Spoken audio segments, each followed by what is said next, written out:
नमस्कार, शाम के 5 बजने को है। दंगल में आप सभी का स्वागत है। मैं हूं आपके साथ चित्रा त्रिपाठी। ट्विटर पर देश में पहली एफआईआर हो गई है। ये एफआईआर उत्तर प्रदेश के गाजियाबाद में धार्मिक आधार पर पिटाई के झूठे आरोपों वाले ट्वीट पर कार्रवाई नहीं करने को लेकर हुई है। नए आईटी कानून का पालन न करने को लेकर ट्विटर अपना रक्षा कवच खो चुका है और इसी के बाद ये कार्रवाई हुई है। लेकिन इस कार्रवाई से एक तीर से दो निशाने सधे हैं। एक और ट्विटर पर सरकार की नकेल कसी है, तो वहीं दूसरी तरफ उत्तर प्रदेश की राजनीति में विपक्ष को घेरने की कोशिश भी हुई है। सवाल यह है कि क्या ट्विटर के कंधे पर यूपी की सियासी जंग छिड़ गई है? क्या हिंदू मुसलमान पर अब आर पार की जंग छिड़ेगी? और क्या ट्विटर ने जानबूझकर अफवाह फैलने दी? क्या झूठी खबरों पर ट्विटर का जो रवैया है वो पूरी तरह से सिलेक्टिव है? आज की बहस शुरू करें उसके पहले यह रिपोर्ट देखिए।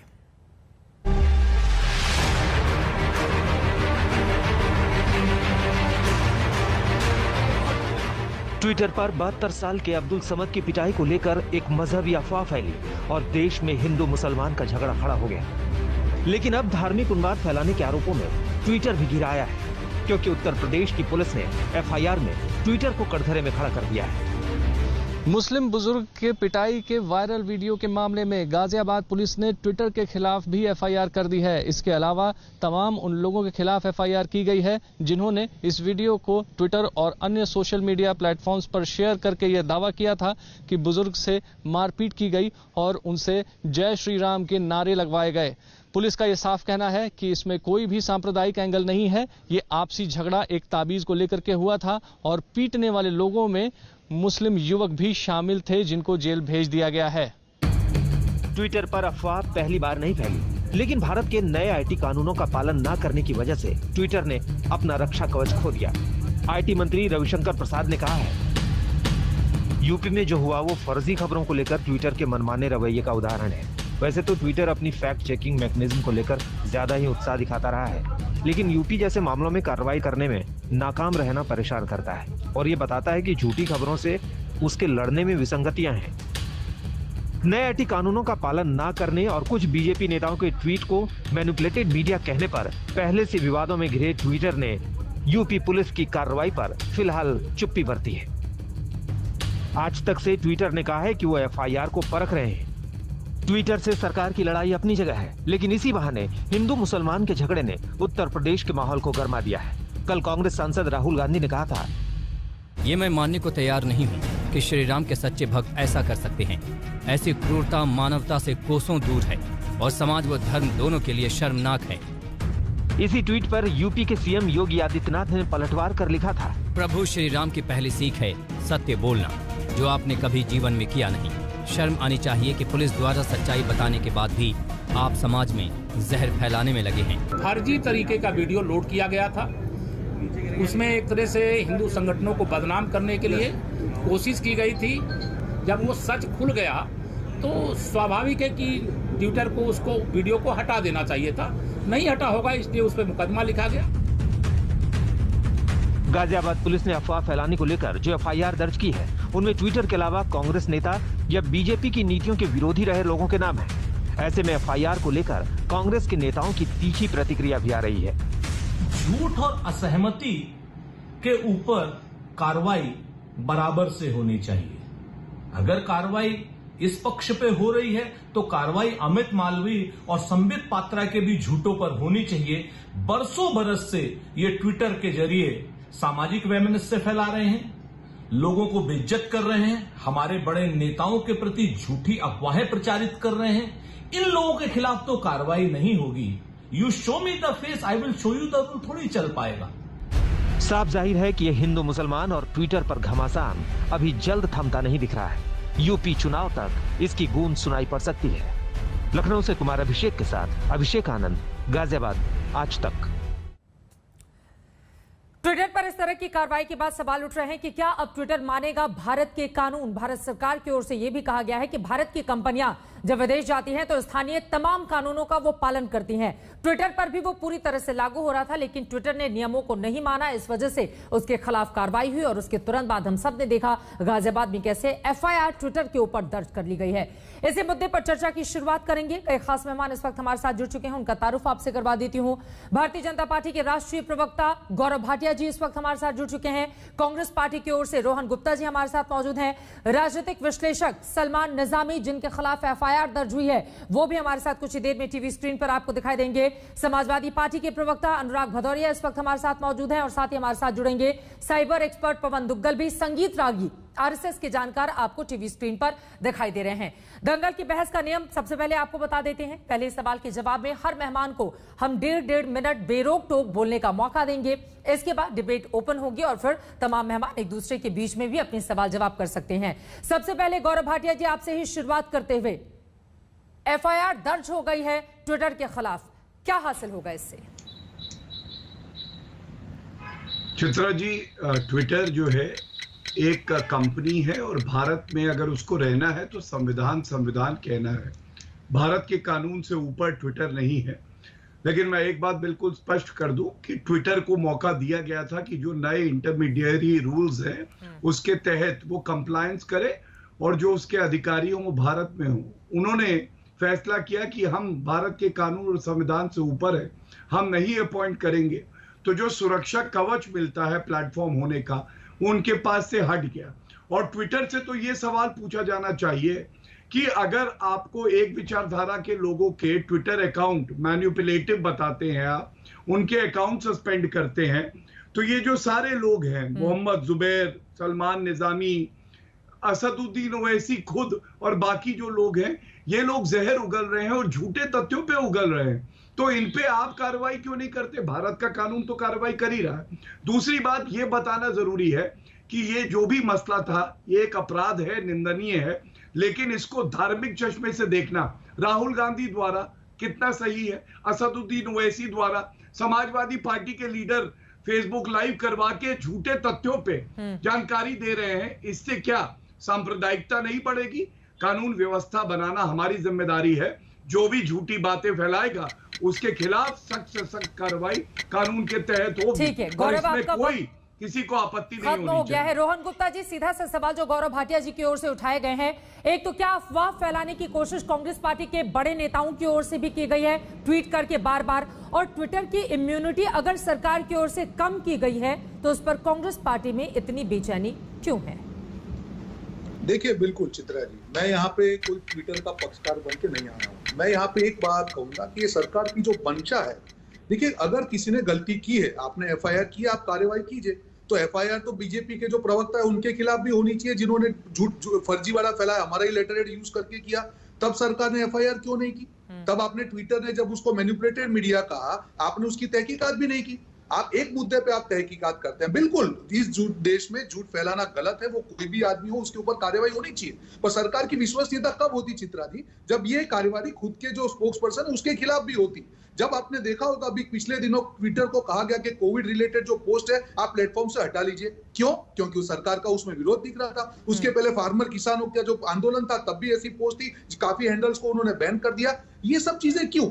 क्या सरकार के हिसाब से चलेगा वही सही है? जो सरकार के खिलाफ है वो देश के खिलाफ नहीं हो सकता है चित्रा जी। हम लार्जर पॉइंट की बात कर रहे हैं यहाँ पे। मैं यहाँ पे एक ही चीज कहना चाहूंगा कि सरकार को एक माइंड अपना ओपन करना पड़ेगा कि सरकार के खिलाफ बोलना राष्ट्रद्रोह नहीं है और सरकार की नीति बदलनी पड़ेगी, क्योंकि पूरा देश ये चीज देख रहा है। सरकार के खिलाफ कभी भी कोई भी शब्द आप बोलो, सरकार उसके खिलाफ हो जाती है। यहाँ पे हम ट्विटर की बात करते हैं। आज ये सरकार की नीयत तब साफ होगी जब सारे लोग, और मैं आपके इनके जो प्रवक्ता हो या उनके राष्ट्रीय जो दूसरे पदाधिकारी हो, मैं 50 एग्जांपल दे सकता हूँ ट्विटर जी जो ट्विटर पे उन्होंने चित्रा जी फर्जीवाड़ा फैलाया हो। क्यों आज तक नहीं? आज भी वो पोस्ट है वहां पे, क्यों उस पर एक्शन नहीं है? अब जब सरकार अपनी विश्वसनीयता सही बनाना चाहती है, यानी उसको कि सबके आपका ये ऊपर कहना है कि सरकार को जो चीजें सूट करती है उस पर तो वो ट्विटर की खिंचाई नहीं करती, लेकिन जो चीजें उसके खिलाफ चली जाती हैं उसको लेकर तुरंत वो सामने आ जाती है। इस पर गौरव भाटिया जवाब देंगे। अनुराग भदौरिया भी हमारे साथ जुड़े हुए हैं, सलमान निजामी भी आपको टीवी स्क्रीन पर दिखाई दे रहे हैं। अनुराग, मैं आपके पास आऊंगी, लेकिन सलमान निजामी साहब, आपके खिलाफ तो एफआईआर दर्ज हो गई है। इस तरह का फर्जीवाड़ा क्यों फैलाया गया? जब आपको तथ्य नहीं पता था तो फिर सांप्रदायिक रंग एक व्यक्तिगत मुद्दे को देने की कोशिश आप लोगों की ओर से क्यों की गई? सलमान निजामी। देखिए चित्रा जी, आप इंडिया टुडे ग्रुप की एंकर हैं मेरे पास प्रूफ है जो इंडिया टुडे ने खबर जो है चलाई, और उसके साथ साथ कई नेशनल चैनल्स थे और न्यूज़पेपर्स भी थे जिन्होंने ये खबर चलाई।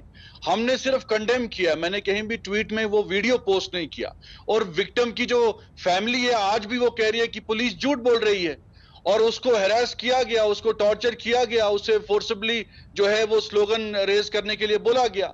अब हम बात कर रहे हैं कि अगर आपने कार्रवाई करनी है, बहुत से लोगों ने उसको कंडेम किया है, ये सिर्फ सलमान निजामी ने कंडेम नहीं किया, हमने तो आपके चैनलों को कोट करके, न्यूज को कोट करके कंडेम किया है। जो आपने खबर दिखाई, हमने घर में कोई खबर नहीं बनाई, आपने कोट किया, अपने चैनलों पे दिखाया, हमने उसको कंडेम किया।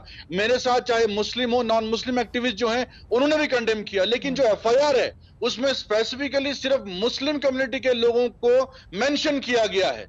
इससे साफ जाहिर होता है कि ये माइंडसेट क्या है भाजपा सरकार का, ये माइंडसेट क्या है आप मुझे बताइए। कई ऐसे अभी मेरे पास ट्वीट प्रूफ पड़े हुए हैं जो बाकी धर्म के लोग भी कंडेम कर रहे हैं, उन पे के खिलाफ कार्रवाई क्यों नहीं हो रही है। जो भाजपा के कई ऐसे नेता हैं जो फर्जी खबर जिन्होंने ट्वीट किया है, खुद किसी मीडिया चैनल को कोट नहीं किया, हमने तो मीडिया चैनल को कोट करके कंडेम किया है। भाजपा के कई ऐसे नेता हैं जो खुद ही फर्जी न्यूज और ट्वीट चलाते हैं, उनके खिलाफ एफआईआर नहीं होता है। ठीक है, इस पर गौरव भाटिया जी जवाब देंगे, लेकिन यहां पर बता दूं कि जैसे जैसे खबरें आती हैं लगातार हमारे चैनल उसको दिखाता है, उसमें जो भी अपडेट आता है या पुलिस का वर्जन सबसे ज्यादा महत्वपूर्ण होता है सलमान निजामी। अगर पुलिस की ओर से दो टूक कह दिया गया कि यह मामला दरअसल सांप्रदायिकता से या जय श्री राम से जुड़ा हुआ नहीं है, तो उस बात को स्वीकार करने के लिए आप लोग क्यों नहीं तैयार होते, ये भी अपने आप में बड़ा सवाल है। इस पर जवाब आप दीजिएगा, आप इस पर जवाब दीजिएगा, लेकिन उसके पहले 1.5 मिनट सबको शुरू में बोलने का मौका देते हैं। अनुराग भरदौरिया जी आपके पास आते हुए, गौरव भाटिया की ओर से कहा गया है कि फेसबुक लाइव करके पूरे मामले को सांप्रदायिक रंग देने की कोशिश आप लोगों की ओर से की गई है, इस पर जवाब। और ट्विटर के खिलाफ ये जो एफआईआर हुई है उस पर क्या है समाजवादी पार्टी की प्रतिक्रिया? देखिए, जैसे जैसे अब उत्तर प्रदेश में चुनाव आएगा, भारतीय जनता पार्टी जाति धर्म की राजनीति पर जोर मारना शुरू कर देगी, क्योंकि उन्होंने उत्तर प्रदेश के अंदर कोई काम तो किया नहीं, इसलिए परेशान है और बौखलाए हुए, उनको किसी न किसी तरह का मुद्दा चाहिए। अब जहाँ पे ट्विटर पे एफआईआर करने की बात है, चूंकि ये सोशल मीडिया प्लेटफॉर्म को रोकना चाहते हैं, क्योंकि खासकर कई मीडिया प्लेटफॉर्म है जो खबर जनता तक पहुंचने नहीं देता। भारतीय जनता पार्टी का इतना खौफ, अपना तानाशाही अपनाते हैं। अब सोशल मीडिया के माध्यम से जो खबरें लोगों को आना चाहती हैं उसको भी रोकने की कोशिश कर रहे हैं, क्योंकि ये अभिव्यक्ति की आजादी को रोकना चाहते हैं, ये और कुछ नहीं करना चाहते। उत्तर प्रदेश की पुलिस के बारे में सभी जानते हैं, उत्तर प्रदेश की पुलिस कितनी सक्षम है, ये बताने की जरूरत नहीं है। रात के अंधेरे में बिना माँ बाप के परमिशन के बच्ची के अंतिम संस्कार कर देते हैं। ये अब एक पत्रकार को पहले बोलते हैं हत्या हुई थी, बाद में बोलते हैं जब उसके ऊपर प्रेशर बनता है तब कहते नहीं, पहले बोलते एक्सीडेंट हुआ था, उसके बाद उसकी हत्या करते। तो इनकी तो बात को मानिए मत। दूसरी बात, ये दरअसल में उत्तर प्रदेश के अंदर में एक माहौल पैदा करना चाहते हैं। वो माहौल ऐसा जिससे कि लोगों के बीच में एक संप्रदायों के बीच में एक तानातनी हो, जिसे इनको और कुछ नहीं करना है। अगर इनको सही मायने में जांच करनी है, क्योंकि लॉ एंड ऑर्डर का मामला है, ये लॉ एंड ऑर्डर का मामला है। अगर इसके मतलब उत्तर प्रदेश की सरकार का खौफ ही नहीं है, कोई किसी को पीट के चला जाएगा, चाहे किसी भी जाति धर्म का व्यक्ति हो, कोई किसी को कैसे पीट सकता है भाई? इसके मतलब आपका इकबाल खत्म हो चुका है, उत्तर प्रदेश की सरकार का इकबाल खत्म है। कोई आएगा किसी को पीट देगा, किसी को भी पीट पाट के चला जाएगा, उसके बाद खबरें बनेंगी। जब वो सोशल मीडिया पे आएगा तो तब पुलिस जगेगी, और पुलिस जगने के बाद खोजती फिरेगी कि उसका एंगल क्या है, कौन सा एंगल है जिसको हम पकड़े और सांप्रदायिक रूप रंग दें। ये भारतीय जनता पार्टी सिर्फ ध्यान भटकाने का काम कर रही है। क्या भारतीय जनता पार्टी ध्यान भटकाने का काम कर रही है संगीत रागी जी? और ट्विटर के खिलाफ ये जो एफआईआर हुई है, चूंकि ये अपने आप में पहला इस तरह का मामला है जब अमेरिका की किसी इस तरह की कंपनी के खिलाफ एक्शन हुआ हो, तो उस पर क्या है आपकी टिप्पणी? देखिए, ट्विटर की जो गतिविधियां हैं उसके बारे में बहुत साफ है। जो एक पैटर्न देखा जा रहा है कि ट्विटर जो है, चूंकि ट्विटर ने भारत के कानून को मानने से इनकार कर दिया है।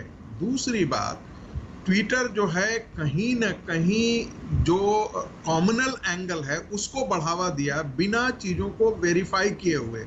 ट्विटर यदि चाहती तो इसको रोक सकती थी, उसने रोका नहीं, इसको होने दिया। तीसरी बात, अनुराग भदौरिया ने बहुत साफ कहा है, वो बेचारे बड़े स्पष्टवादी हैं कि देखिए उत्तर प्रदेश चुनाव तक ये सब चीजें होती रहेंगी। यानी कि उत्तर प्रदेश का जब चुनाव आ रहा है तो मुस्लिम वोटों को गोलबंद करने के लिए कांग्रेस पार्टी और समाजवादी पार्टी इस प्रतियोगिता में शामिल है, और ऐसे धंधे वो आने वाले दिनों में करते रहेंगे। ताकि मुस्लिम वोटों की लड़ाई, जो उनके आपस की जो प्रतियोगिता है, किस प्रकार से मुस्लिम वोट गोलबंद हो, उनके पक्ष में काम करें, ये हमने बंगाल के चुनाव में भी देखा था और ये हम उत्तर प्रदेश के आने वाले चुनाव में भी हम देखेंगे। पूरा मामला साफ साफ मुस्लिम वोटों के गोलबंदी का है और भारतीय जनता पार्टी की सरकार को बदनाम कैसे किया जाए, ये मुझे याद दिलाता है 2002 के गोधरा के बाद एक प्रकार से नेशनल मीडिया, उन दिनों के नेशनल मीडिया के कुछ बड़े प्रख्यात एंकर थे और जर्नलिस्ट थे, ठीक है सर, जिन्होंने और आप लौटिएगा उस पर, चूंकि आपका वक्त खत्म हो गया है। जब डिबेट हम ओपन करेंगे अपनी बात रखिएगा। साइबर एक्सपर्ट पवन दुग्गल जी भी हमारे साथ जुड़ चुके हैं, जिनके साथ चर्चा काफी ज्यादा अहम हो जाती है। सबसे पहले तो आपसे ये जानना चाहूंगी सर, ये जो कार्रवाई हुई है या भारत के नियमों को नहीं मानने के खिलाफ अब जो अधिकार दिए गए थे ट्विटर को, वो जो छीन लिया है भारत सरकार ने, इसके मतलब और मायने आम लोगों की भाषा में पवन दुग्गल जी क्या निकाले जाए? इसके मायने बहुत साफ है। अगर आप आग के अंदर कूद रहे हैं और आपको कानून ने एक फायर प्रोटेक्शन सूट दे रखा है, तो लाजमी सी बात है कि आग आप तक नहीं पहुंच सकती। ये सुरक्षा कवच ऑलरेडी कानून ने सर्विस प्रोवाइडर्स को दे रखा था, लेकिन ये जो हनीमून जो चल रहा था इन सर्विस प्रोवाइडर्स का 2009 से 2021 तक, वो हनीमून कहीं ना कहीं तो बंद होना था। वो बंद हुआ 2021 फरवरी में, जब केंद्रीय सरकार आईटी रूल्स लेकर आई। ये आईटी रूल्स 2021 अनिवार्य हैं। कहते हैं कि साहब, अगर आप मेरे प्रावधानों का पालन नहीं करेंगे तो जो आपको सुरक्षा कवच कानून ने प्रदान कर रखा है एक सर्विस प्रोवाइडर होने के नाते, वो आपसे छीन लिया जाएगा। उसका सीधा तात्पर्य यह है कि अब आप एक normal citizen, normal legal entity बन जाएंगे। आपको हर लीगल एक्शन को डिफेंड करना पड़ेगा, आप पर मुकदमे होंगे, एफआईआर दर्ज होंगी। दूसरी बात कि अब आपको क्रिमिनल लायबिलिटी का सामना करना पड़ेगा। आपके टॉप मैनेजमेंट को हम अरेस्ट कर पाएंगे, उन्हें जेल भेज पाएंगे, सजा दे पाएंगे। तो जब ये कहानियां आनी शुरू हुई, अधिकांश सर्विस प्रोवाइडर्स ने कहा चलिए कोई बात नहीं, हम कहीं ना कहीं बातें कर लेंगे, मैनेज कर लेंगे। अधिकांश सर्विस प्रोवाइडर्स को, जो बड़े बड़े significant social media service providers हैं, उन्हें 90 दिन का समय दिया गया था। उन्होंने 90 दिन के समय में अधिकांश लोगों ने कंप्लाई किया। ट्विटर ने कहा कि हम 90 दिनों के बाद भी कंप्लाई नहीं करते, लेकिन हाँ, हम वचनबद्ध हैं आपके प्रति, इसलिए हम कंप्लाई करने की मंशा रखते हैं। अब वो कानून में बात बनती नहीं है। सर, ये बहुत महत्वपूर्ण जानकारी आपकी ओर से दी गई है। चूंकि बहुत सारे सवाल गौरव भाटिया जी विपक्षी पार्टियों ने आपके ऊपर उठाए हैं, इस वजह से सीधे आपके पास आते हुए, लेकिन पवन दुग्गल जी ने भी काफी ज्यादा अहम बातें कही हैं, चाहे वो फेसबुक हो, यूट्यूब हो, गूगल हो या तमाम ऐसी कंपनियां जो विदेश की हैं, लेकिन हिंदुस्तान में जैसे ही इस नियम को लागू किया गया, बाकी लोगों की ओर से माना गया उस पर सरकार के साथ आपसी वार्ता करके, लेकिन चूंकि ट्विटर की ओर से बार बार इस पूरे मामले में उस तरह का रुख नहीं अपनाया गया, इस वजह से उसके अधिकारों को छीन लिया गया है। लेकिन गौरव भाटिया जी, एक तरफ अनुराग भदौरिया कह रहे हैं कि दरअसल उत्तर प्रदेश में लॉ एंड ऑर्डर की क्या स्थिति है, इस घटना से समझा जा सकता है। सलमान निजामी भी कह रहे हैं कि बहुत सारे ऐसे नेता बीजेपी के भी हैं जो इस तरह की खबरें प्रसारित करते हैं, लेकिन उनके खिलाफ कोई कार्रवाई नहीं होती। तो ये सिलेक्टिव अप्रोच सिर्फ ट्विटर का ही नहीं, क्या बीजेपी का भी इस पूरे मामले में देखने को मिल रहा है? चित्रा जी, थोड़ा समय दे दीजिएगा, 3-4 वक्ता हैं, उन सबकी बात का उत्तर देना है। सबसे पहले जो पवन जी ने कहा, कोई भी कानून का ज्ञाता होगा और संविधान में आस्था होगी तो यही बात कहेगा। लेकिन कांग्रेस के प्रवक्ता को मैंने सुना और ऐसा लगा, उनको लगता है ट्विटर है तो वो हमारे संविधान से ऊपर है, और उन्होंने कहा कि क्यों नहीं भारतीय जनता पार्टी के लोगों के खिलाफ कार्रवाई करती। तो मैं बताऊंगा किस तरह से द्वेषपूर्ण तरीके से छत्तीसगढ़ सरकार ने एक एफआईआर कहते हुए कि मैनिपुलेटिव मीडिया और गलत टूल किट डाली है, और उसके बाद छत्तीसगढ़ हाईकोर्ट ने उस एफआईआर पे रोक लगाई। रमन सिंह जी पूर्व मुख्यमंत्री और संबित पात्रा हमारे साथी हैं उनके मामले में, और इनसे ये पूछिए कि ऐसा क्यों है कि राहुल गांधी बिना तथ्यों की जानकारी लिए, और मेरे हाथ में देखिए गाजियाबाद पुलिस का स्पष्टीकरण है जिसमें उन्होंने बताया ये धार्मिक का मामला नहीं है कि यहाँ सांप्रदायिकता फैलाई जा रही है, बल्कि ये दो गुटों में आपसी जो उनके मतभेद है उसका मामला है। ये स्पष्टीकरण राहुल गांधी ने क्यों नहीं देखा? और वो बात करते हैं कि भाई सच्चे राम भक्त कौन होते हैं, तो क्या सच्चे राम भक्त वो होते हैं जो बंद गले के सूट पे जनेऊ पहन लेते हैं, या कहते हैं मंदिर में लड़के लड़कियां छेड़ने जाते हैं, या भगवान राम को काल्पनिक बता देते हैं? खैर, ये तो हुई राहुल गांधी की बात। दूसरी बात समाजवादी पार्टी के प्रवक्ता ने करी, उन्होंने 2 बातें उठाई। उन्होंने कहा कि जब कोई कंपनी जब इंफॉर्मेशन स्प्रेड होती है उसको रोक लगाई जाती है। तो मैं दिखाता हूं, ये देखिए एक बड़ी प्रतिष्ठित मैगजीन का कवर पेज है। उन्होंने कहा था वर्स्ट सीएम अखिलेश यादव जब वो थे। इस मैगजीन को समाजवादी पार्टी ने जलाया था सार्वजनिक तौर पे कि ये बात आगे ना बढ़े। और दूसरी बात मुस्लिम हिंदू की करते हैं, इनका मैनिफेस्टो है पार्टी का। चित्रा जी ये पूछ लीजिएगा कितना संवैधानिक है। कहते हैं मुस्लिम बच्चियों को तो हम पढ़ाई कराएंगे, 30,000 रुपए देंगे, लेकिन हिंदू सिख ईसाई बच्चों के लिए ऐसा कोई बात इनके मैनिफेस्टो ने नहीं करी। अब मैं आता हूं सलमान निजामी में। सलमान निजामी जी का मामला तो और गड़बड़ है। सलमान निजामी जी को भी देखना चाहिए था कि गाजियाबाद पुलिस ने क्या लिखा, उसके बाद ट्वीट करना चाहिए था।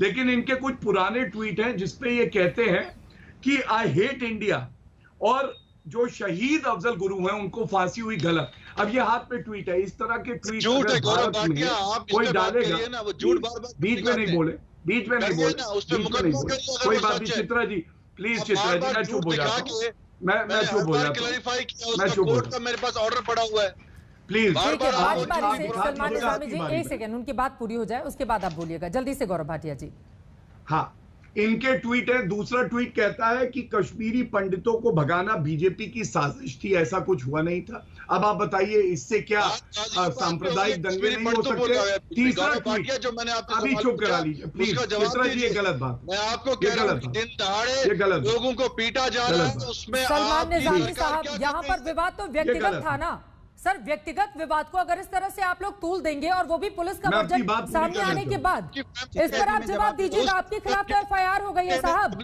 ठीक है, इस पर आप बोलिएगा एक बार उनकी बात पूरी हो जाए। एक बार जल्दी से गौरव जी, जल्दी से। ठीक है सलमान निजामी जी, ठीक है। कारपेंटर चित्रा जी धन्यवाद। बस मैं अंत करूंगा। अब मैं आपको इनकी एक और ट्वीट के बारे में जानकारी, देखिए घबरा देखिए कितना गए, इनको शांत करा लीजिए तो मैं बताऊं। सलमान निजामी जी आपकी आवाज भी नहीं आ रही है, प्लीज आपसे रिक्वेस्ट है, बोलिए गौरव जी। चित्रा जी इनका एक और ट्वीट है जो कहता है, और ये कांग्रेस के ही साथी हैं, राहुल गांधी के बड़े घनिष्ठ हैं, महिला अपने पहनावे से रेपिस्ट को आकर्षित करती है। अब आप बताइए अगर ऐसे ट्वीट हों और सरकार कार्रवाई करना चाहे तो क्या गलत है? मैं समझता हूं बिल्कुल उचित है। और अगर आपको भारत में रहना है तो भारत के नियमों का पालन करना होगा। और जो सांप्रदायिक दंगे भड़काने की कोशिश समाजवादी पार्टी, कांग्रेस, एआईएमआईएम कर रहे हैं, इसको तुरंत रोक लगनी चाहिए। इनकी पार्टियों के नेताओं की भी एक बड़ी जिम्मेदारी है। रोहन गुप्ता जी सवाल तो महत्वपूर्ण है ना। देखिए राहुल गांधी की ओर से भी जो ट्वीट किया गया था उसको रिट्वीट करते हुए योगी आदित्यनाथ ने अपनी बात रखी, लेकिन वो ट्वीट करने के बाद फिर उसके बाद जो पुलिस का वर्जन होता है उसका जिक्र कहीं पर नहीं आता है। यकीनन अगर बड़े नेताओं की ओर से या किसी भी ओर से अगर इस तरह की बातों को फैलाया जाएगा या सांप्रदायिक रंग एक व्यक्तिगत विवाद को दिया जाएगा तो आगे ये चीजें बहुत खतरनाक हो सकती हैं। एक छोटी सी चिंगारी एक बड़े आग के रूप में, सांप्रदायिक हिंसा के रूप में तब्दील हो सकती है। इस बात की गंभीरता को क्या समझने की जरूरत नहीं है? रोहन गुप्ता जी देखिए चित्रा जी, भाजपा को हिंदू मुस्लिम की राजनीति हमेशा सुहात थी और आज भी ये लोग वही कर रहे हैं। मुख्य मुद्दा क्या है, मैंने मेरी बात की शुरुआत में की है, अगर आपको एफआईआर की है और आपको लगता है कि जो सही है आप एक्शन लीजिए, हम आपके साथ में।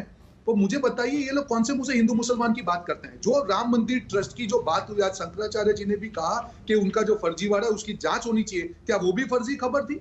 बताए, ट्विटर को बता दे, उसको भी हटा लो अगर फर्जी खबर है। जो गंगा में तैरती लाश है क्या वो भी फर्जी खबर है? मुद्दा यहाँ पे क्या है चित्रा जी, जितनी भी भाजपा की विफलता है उनको लगा कि इस मुद्दे को यूज करके हिंदू मुसलमान करके हम बच जाएंगे। नहीं, वहां पे सरकार है। मैं बोल रहा हूँ कि आपने एफआईआर फाइल किया है, आपको लगता है कि ये एंगल नहीं है, पर वहां पे हिंसा तो हुई, आप एक्शन लीजिए और जिसने भी झूठ फैलाया उस पर एक्शन लीजिए। पर साथ में आपकी जिम्मेदारी उतनी भी है कि जो आपके खिलाफ लिखता है उसके ऊपर आप जितना लोग हावी होते हैं, आपका जब आपके खिलाफ कुछ लिखा जाता है सोशल मीडिया में, उसके खिलाफ भी आप करिए। और फर्जी जो मैसेज, बीच में मत भूलिए गौरव जी, सुनिए, आपने जो एग्जांपल दिए मैं 50 एग्जांपल दे सकता हूं चित्रा जी, जो आज भी पोस्ट है सोशल मीडिया पे जो भाजपा के आधिकारिक लोगों ने फैलाया। क्यों उसके ऊपर कोई एक्शन नहीं ली जाती है? आपकी जो फर्जी खबरें हैं वो आपके के खिलाफ होती है, उसी के ऊपर है। मैं मानता हूं सरकार की जिम्मेदारी है कि कोई भी आदमी झूठ फैलाए, वो कोई भी प्लेटफॉर्म हो। मैं सिर्फ ट्विटर की बात नहीं कर रहा हूं, ये चीजें फेसबुक पे भी होती है, ये चीजें दूसरे प्लेटफॉर्म पे भी होती है। तब सरकार क्यों सोई बैठती है? यहाँ पे हिंदू मुसलमान की राजनीति मत कीजिए। राम मंदिर वाले जो फर्जी वाले मामले में अपने आस्था में अवसर बीच में मत बोलिए प्लीज। आस्था में अवसर का जो आपका जो गिलौना चेहरा है देश के सामने एक्सपोज हो गया। कौन से मुंह से हिंदू मुसलमान की बात कर रहे हैं? आपने बहुत लड़वा लिया लोगों को, लोग जानते हैं आपकी हकीकत क्या है। जब जब आप फंसते हैं तब हिंदू मुसलमान के नाम पर बात को निकालने का प्रयास करते हैं। अब आप नहीं निकल पाएंगे। ठीक है, जब जब आप फंसते हैं तब तक किस तरह के हथियार का इस्तेमाल करते हैं गौरव भाटिया जी? मैं दो बातें कहूंगा। सबसे पहले तो देखिए एक्शन ले लीजिए, एक्शन ले लीजिए। चित्रा जी, फर्जी खबर है हम मेन मुद्दे पर रहते हैं सर। जिस मुद्दे पर गाजियाबाद और ट्विटर के मुद्दे पर जो हम चर्चा कर रहे हैं, सभी से इस बात की गुजारिश है, सभी से गुजारिश है, क्योंकि इस बात की गंभीरता को समझना बहुत जरूरी है। गौरव भाटिया जी एक जवाब दीजिए, अनुराग भदौरिया, उसके बाद में फौरन आपके पास आ रही हूँ।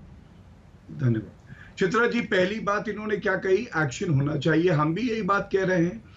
और जो लॉ एंड ऑर्डर है स्टेट सब्जेक्ट है। जहां जहां जो सरकार होगी, कांग्रेस की भी होगी और बीजेपी की भी होगी, आप एक्शन लीजिए। और कांग्रेस की सरकारें तो झूठे एक्शन ले रही हैं, जिसमें हाईकोर्ट रोक लगा रहा है। दूसरी बात, प्लीज आप बीच में बोल रहे चित्रा जी, प्लीज बीच में बोल रहे। मुझे एग्जांपल दीजिए गौरव जी। शांत कराइए, चुप कराइए। मैं इनसे तू मैं करने तो आया नहीं। आपके चित्रा जी आप आ जाइए प्लीज, एफआईआर की है, आप इनको चुप कराइए। आप बताइए ना कि कमी रहती है अगर उन्होंने क्रॉस क्वेश्चन किया। गाजियाबाद की घटना को सांप्रदायिक रंग देने के मामले में ट्विटर इंडिया के खिलाफ एफआईआर दर्ज की गई है। इसी बात को लेकर हमारी चर्चा जारी है और इन सब के बीच आपको बता दें 6 महीने के बाद उत्तर प्रदेश में विधानसभा के चुनाव होने में, ऐसे में विपक्ष लगातार इस मुद्दे को लेकर सत्ता पक्ष को घेर रहा है, जबकि भारतीय जनता पार्टी का कहना है कि बेवजह एक व्यक्तिगत विवाद को सांप्रदायिक रंग देने की कोशिश की जा रही है। अनुराग भदौरिया, जल्दी से आपके पास आते हुए उसके बाद एक एक करके बाकी मेहमानों के पास में जाऊंगी। यह तो महत्वपूर्ण है ना कि चूंकि विधानसभा के चुनाव नजदीक है, इसलिए कोई भी मुद्दा मिले उस पर तुरंत भारतीय जनता पार्टी पर हमलावर हो जाओ, ये देखे बिना कि मामला वास्तव में हिंदू मुसलमान या सांप्रदायिक है भी जय श्री राम कहने से जुड़ा है या फिर नहीं जुड़ा है। क्योंकि यहां पर ताबीज बनाने का व्यक्तिगत मामला था, लेकिन उस व्यक्तिगत मामले को जिस तरह से तूल दिया गया, उसने यकीनन माहौल को खराब करने की कोशिश की गई है कुछ लोगों की ओर से।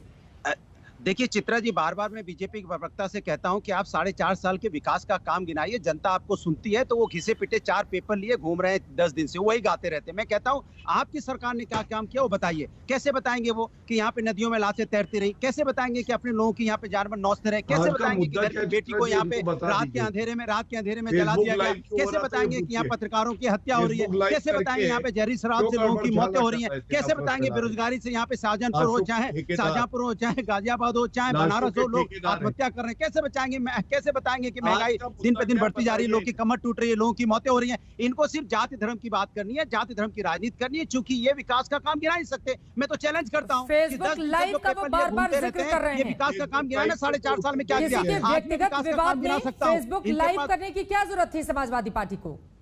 मैं कहता हूं कि लॉ एंड ऑर्डर इस देश के अंदर में है कि नहीं है? सरकार उत्तर प्रदेश में है कि, इसलिए कहते हैं उत्तर प्रदेश में जंगल राज चल रहा है, क्योंकि उत्तर प्रदेश में गुंडा राज है। यहाँ पे कोई किसी का कंट्रोल ही नहीं है, कौन किसको ठोक दे, कब कौन पुलिस वाले जनता पुलिस को, गुंडा पुलिस को, पुलिस गुंडा को, कौन किसको यहाँ ठोको नहीं चल रही है। भाई कानून व्यवस्था है कि नहीं? आप कानूनी कार्रवाई कीजिए। किसने आपको रोका है? आप मुद्दा बनाते हो, आप कार्रवाई कम करते हो, मुद्दा ज्यादा बनाते हो, चूंकि आपको पास कोई काम है नहीं गिनाने को।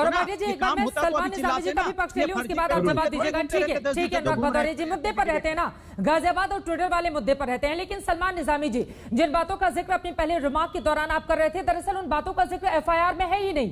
पीड़ित पक्ष ने कहीं नहीं कहा है कि जय श्री राम मुझसे बुलवाया गया। दाढ़ी कटाने का जो मामला बार बार वायरल किया जा रहा है, वो उस बात का भी जिक्र नहीं है। मामला तो ताबीज से जुड़ा हुआ है ना।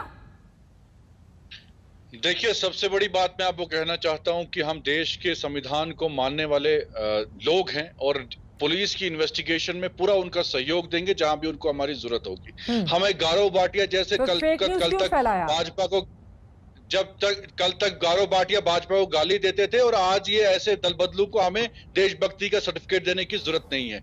दूसरी बात जो है, मैंने आपको पहले भी कहा कि सलमान निजामी जी, सुनिए, जानकारी जिस बात की नहीं थी, क्योंकि वो शख्स एक मुस्लिम है, उनका व्यक्तिगत ताबीज का विवाद, लेकिन आप लोगों को सूट करता है, इस वजह से आपको एफआईआर हो गई है आपके खिलाफ। आपको अंदाजा है इस बात का कि फेक न्यूज फैलाने के खिलाफ, मैं पढ़ देती हूँ, समाज में शांति भंग करने और धार्मिक समूहों को भड़काने के मकसद से आप लोगों की ओर से इस तरह के ट्वीट किए गए हैं, तब एफआईआर दर्ज हुई है।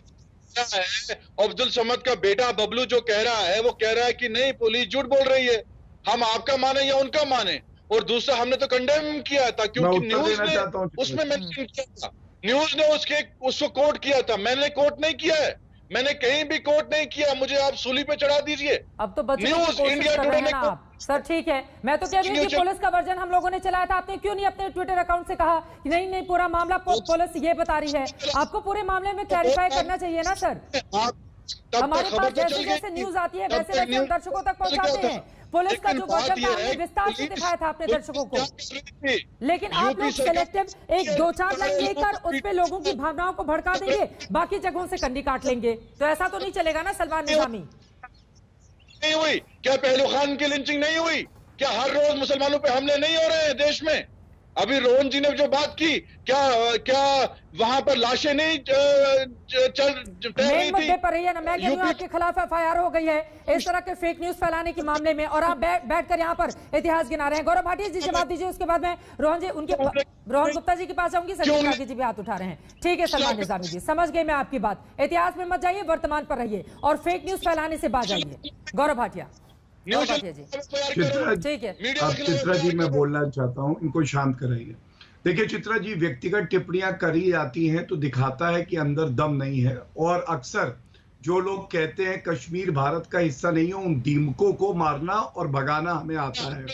तो उनकी बात का मैं कोई उत्तर नहीं दूंगा, मैं अपनी बात रखूंगा। 2 बातें बड़ी महत्वपूर्ण है, प्लीज चित्रा जी इनको शांत कराइए। आपकी आवाज साफ नहीं आ रही है सलमान निजामी जी, और गौरव भाटिया जी की भी आवाज समझ में नहीं आएगी। एक बार उनको बोल लेने दीजिए फिर आइएगा। ठीक है सलमान निजामी, गौरव भाटिया जी। चित्रा जी मैं आभारी हूँ, धन्यवाद देता हूँ आपका। मेरे हाथ में वो कंप्लेंट है जो अब्दुल सैफी ने दी, इसमें ना तो कहीं जिक्र किया कि जय श्री राम का नारा जबरदस्ती बुलवाने का प्रयास हुआ और दाढ़ी काटी गई। और पवन दुग्गल जी यहाँ वकील हैं तो समझ पाएंगे, प्लीज शांत कराइए। नहीं चित्रा जी ये गलत बात है, आप डिबेट का संचालन प्लीज एक बार उनकी बात पूरी हो जाए उसके बाद आप बोलिएगा। गौरव भाटिया जी वक्त की कमी रहेगी, आप बीच में रुकेंगे तो बाकी मेहमानों के पास मैं नहीं जा पाऊंगी। प्लीज अपनी बात जल्दी से खत्म करिए। मैं 4 बार उनको मना कर चुकी हूँ, आपने खुद भी सुना। प्लीज गौरव भाटिया जी, आप भी जानते हैं डिबेट कैसे होता है, प्लीज आपकी बात आगे। दूसरी बात, ये तथ्य भी दर्शकों के सामने आना जरूरी है कि पीटने वाले हिंदू भी थे और मुस्लिम भी थे, इसलिए ये कोई धार्मिक मामला नहीं, और अरेस्ट भी दोनों धर्मों के लोगों की हुई। अब मैं आता हूं तीसरी बात, ये ओवैसी साहब ने एक ट्वीट किया, कहते हैं ये हिंदुत्ववादी गुंडे। अगर मैं इनको बोलूं इस्लामिक आतंकवादी तो कैसा लगेगा? इन लोगों की परेशानी क्या है चित्रा जी? अपराधी अगर मुस्लिम है, आतंकवादी भी क्यों ना हो, तो ये उसको विधिक सहायता देंगे, लीगल एड देंगे, ओवैसी जी ने दी थी। लेकिन अगर कोई हिंदू अपराधी है तो उसको हिंदू आतंकवादी बुलाएंगे। ये कौन सा चश्मा राहुल गांधी, ओवैसी, अखिलेश यादव पहनते हैं, जहां पे ये एक अपराधी का धर्म ढूंढ के फिर तय करते हैं कि पार्टी का स्टैंड क्या होगा। मैं एक उदाहरण देके अंत करूंगा। राजस्थान में रकबर खान और खेताराम दोनों की लिंचिंग हुई। राहुल गांधी ने रकबर खान पे ट्वीट किया, खेताराम पे उनके मुंह में दही जम गई। और खेताराम की गलती इतनी थी कि वो जिस महिला से प्यार करता था वो मुसलमान थी, और सचिन पायलट ने प्रेस कॉन्फ्रेंस करी। यही इनका दोहरा चरित्र है जो उजागर होना चाहिए। धन्यवाद। रोहन गुप्ता जी अब सीधे आपके पास आते हुए, चूंकि आपके लिए बहुत सारे सवाल हैं, अनुराग भदौरिया भी कुछ बोलना चाह रहे हैं, प्लीज उनका ऑडियो दिया जाए। लेकिन रोहन गुप्ता जी, महत्वपूर्ण है ना, देखिए राहुल गांधी जी की ओर से ट्वीट किया जाता है कि मैं ये मानने को तैयार नहीं हूं कि श्री राम के सच्चे भक्त ऐसा कर सकते हैं। ऐसी क्रूरता मानवता से कोसों दूर है और समाज व धर्म दोनों के लिए शर्मनाक है। और नीचे जो उन्होंने कोट किया है एक आर्टिकल जिसमें लिखा गया है, जय श्री राम ना कहने पर बुजुर्ग की पिटाई, कनपट्टी पर बंदूक रखकर काटी दाढ़ी, गाजियाबाद पुलिस ने 2 को किया गिरफ्तार। लेकिन गाजियाबाद पुलिस का जो वर्जन था उसका कहीं पर भी जिक्र नहीं होता है। 15,000 से ज्यादा लोगों ने इसको रीट्वीट किया है, 11,000 से ज्यादा लोगों ने कमेंट किया है और 46,000 से ज्यादा लोगों की लाइक है इस पर। आप समझ रहे हैं कि अगर बड़े बड़े नेताओं की ओर से इस तरह के मामले में कोई भी बातें लिखी जाएंगी तो उसका असर क्या पड़ता है रोहन गुप्ता जी? और राहुल गांधी जी के इस ट्वीट को अगर हम किनारे कर दें, 2 आदमी पार्टी के नेताओं के खिलाफ एफआईआर दर्ज हुई है। क्यों करते हैं लोग ऐसा? फेक न्यूज फैलाने की क्या जरूरत है रोहन गुप्ता जी?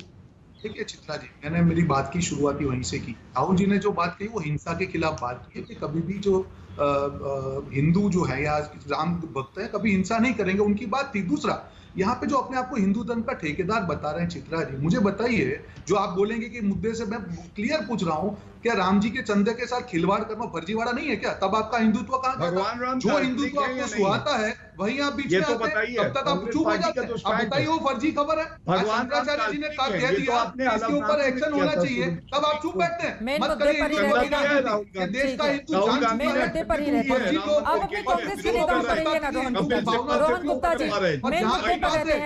बीच में मत बोलिए, आप बीच में मत बोलिए, मैं आपके बीच में नहीं बोला। बीच में तो आग लग जाती है, आग लग जाती है। राहुल गांधी एडवाइस दे रहे ठन्नी दी है, चुप करवाइए। मैं बिल्कुल कुछ नहीं बोला। नहीं, आप अपने नेताओं पर रहिए। रोहन गुप्ता जी, आप चूंकि कांग्रेस पार्टी आजकल बहुत अग्रेसिव तरीके से ट्विटर पर लगातार सरकार को घेर रही है, वो तो दिख रहा है, लेकिन फेक न्यूज का सहारा तो नहीं लेना इसके लिए। बिल्कुल नहीं। देखिए, यहाँ पे मैंने कहा कि जो एफआईआर में कहा गया पुलिस द्वारा उसके ऊपर एक्शन होनी, हम साथ में। मैं सिर्फ इस बात के खिलाफ हूं कि आप जब हिंदू मुसलमान की बात करते हैं तब सारे मुद्दे पे करिए ना। क्या ये फर्जी खबर है कि राम मंदिर में घोटाला हुआ? नहीं हुआ है, तो आप बताइए कि उसके ऊपर क्या जिम्मेदारी है भाजपा की? मुद्दा यहाँ पे क्या है? मेन मुद्दे पर आते हैं, राम मंदिर पर आप कहाँ जा रहे हैं? कल ही हम सबने राम मंदिर के मुद्दे पर डिस्कशन किया था। मेन मुद्दे पर रहते ना, आप अपने नेताओं से बोलिए ना, आप अपने नेताओं से बोलिए ना। रोहन गुप्ता जी, आप इतने सीनियर प्रवक्ता हैं, किस तरह के फेक न्यूज फैलाने से बचे? दो लोगों के खिलाफ एफआईआर हो गए हैं। संगीत रागी जी, वक्त की कमी है, ठीक है, क्योंकि आप बार-बार राम मंदिर पर जा रहे हैं, मुद्दे पर नहीं है। संगीत रागी जी, सरकार एक्शन ले, सिर्फ ऑप्टिक्स ना बताए। संगीत रागी जी, लेकिन बड़ा सवाल यह है, मेरा सवाल भी सुन लीजिए, क्योंकि बीते दिनों हम सब ने देखा था मैनिपुलेटेड मीडिया का अटैक किस तरह से बीजेपी के नेताओं पर लगा दिया था ट्विटर इंडिया ने। तो क्या ये जो एक्शन हुआ है उसको उससे जोड़कर देखा जा सकता है कि दरअसल जो तुमको हो पसंद वो बात हमने नहीं की, इस वजह से ये स्थिति हो गई है? नहीं, देखिए चित्रा जी, कई प्रकार के प्रश्न है, क्योंकि समय नहीं है, नहीं तो मैं उसका उत्तर देना चाहता हूँ, लेकिन एक बात मैं बहुत शंकराचार्य जी क्या करे वो भी बता दीजिए। लगे आप भारतीय राजनीति में शंकराचार्य स्वरूपानंद सरस्वती जी ने क्या बोला वो भी बता दीजिए ना। इतना नीचे है कि आज के दिन में राहुल गांधी पर कोई विश्वास करने वाला है, क्योंकि उनकी क्रेडिबिलिटी इतनी लो है कि एक अदना सा एक राजनीति, जो गली मोहल्ले की राजनीति करने वाले लोग हैं, उससे भी ज्यादा क्रेडिबिलिटी कांग्रेस नेतृत्व का आज के दिन में हो गया है। समाजवादी पार्टी जिस प्रकार के आरोप लगा रही है, राम मंदिर के मुद्दे, चंदे के ऊपर आरोप लगा रही है, इनकी क्रेडिबिलिटी क्या रही है राम मंदिर को लेकर? ठीक है सर, राम मंदिर पर नहीं जाते, मेन मुद्दे पर रहते हैं, ब्रेक के लिए जाना है मुझे। संगीत रागी जी, जल्दी से, मेरे पास बिल्कुल समय नहीं है। पवन दुग्गल जी से एक आखिरी क्लोजिंग कमेंट मुझे लेना है, अपनी बात पूरी कर दीजिए जल्दी से। हिंदू मुस्लिम की बात करने वाली कौन पार्टी बात कर रही है? जो बंगाल में सबसे ज्यादा जाति धर्म की राजनीति करने वाली पार्टी, वो आज हिंदू मुस्लिम की बात करे। चलिए ठीक है, इस पर आगे बढ़ते हुए, ठीक है, इससे थोड़ा आगे बढ़ते हुए क्लोजिंग कमेंट पवन दुग्गल जी आपका, क्योंकि यहाँ पर इस पूरे पूरे मामले में सरकार की पुलिस की ओर से जब पक्ष सामने आ गया, उसके बावजूद मैनिपुलेटेड मीडिया का टैग तमाम उन वीडियोस पर जो लगातार फेक न्यूज के जरिए फैलाए जा रहे थे, ट्विटर इंडिया की ओर से नहीं लगाया गया, जिसके बाद यह कार्रवाई हुई है। अब इससे बड़ा सबक ट्विटर इंडिया क्या लेगी, क्या लगता है आपको? सबक यह है, आग अब उनके घर के अंदर पहुंच गई है। जितनी जल्दी आग को वो बुझा लें अच्छा है, जितनी जल्दी लॉ के साथ कंप्लाई करें उतना उनके लिए फ्यूचर लॉसेस जो होंगे वो कम होते जाएंगे। वरना एक बार आपका अंबार खुल गया है तो बाढ़ अंदर आ जाएगी, मुकदमों का सैलाब आ जाएगा और आप अगले कई साल सिर्फ मुकदमे और क्रिमिनल कंप्लेंट्स और एफआईआर ही लड़ते रह जाएंगे। कहीं ना कहीं जो सेंट्रल प्रिंसिपल है, आपने भारत में व्यापार करना है, आपका स्वागत है, लेकिन भारत के सूचना प्रौद्योगिकी कानून और भारतीय साइबर लॉ का पालन करिए, वरना कानून की परिस्थितियों का सामना करिए। दंगल में हमने सवाल पूछा था, क्या ट्विटर अफवाह फैलाने का अड्डा बन गया है? आपके जो जवाब हमें मिले हैं उनमें 82% ने हाँ में जवाब दिया है, जबकि 18% ने नहीं कहा है। कोई भी खबर हो, उसमें अगर गलत बातें निकलकर सामने आती हैं या अफवाह निकलकर सामने आता है तो यकीनन उसको रोका जाना बहुत जरूरी है, क्योंकि एक छोटी सी चिंगारी बड़े आग का रूप ले सकती है। इसी के साथ दंगल में आज के लिए बस इतना ही। देश और दुनिया की बाकी खबरों के लिए आप देखते रहिए आज तक।